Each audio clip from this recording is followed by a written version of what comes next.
நீங்கள் ஒருவேளை இந்த சத்தத்தை கேட்கிறவர்களுக்கு ஒன்னும் தெரியாதவர்களா இருக்கலாம். எனக்கு என்ன பாஸ்டர் இருக்கு, எனக்கு ஒரு தகுதியும் இல்லை, எனக்கு படிப்பறிவு இல்லை, நான் ஆளுல இல்லை, நான் அழகுல இல்லை, எனக்கு பேக்ரவுண்ட் இல்லை, எதுவுமே இல்லை, எல்லா இடத்துல போனாலும் எனக்கு ரிஜெக்ட் தான் பண்ணுவாங்க.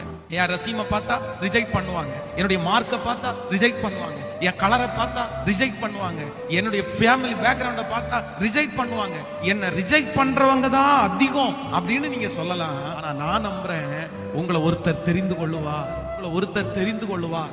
இந்த உலகத்திலே இருக்கிற எல்லா வேலைக்கும் அவங்க அவங்கள செலக்ட் பண்ணும்போது அவங்களுடைய தகுதியை வச்சுதான் செலக்ட் பண்றாங்க, அவங்களுடைய கலரை வச்சுதான் செலக்ட் பண்றாங்க, அவங்க படிப்பை வச்சுதான் செலக்ட் பண்றாங்க. ஆனா ஆண்டவர் மட்டும் ஒரு மனுஷனை உயர்த்தணும் அப்படின்னு நினைச்சிட்டாருன்னா அவனுடைய தகுதியை பார்க்க மாட்டாரு, படிக்க பார்க்க மாட்டாரு, எதையுமே பார்க்காம உயர்த்துகிறவர் தான் கர்த்தர்.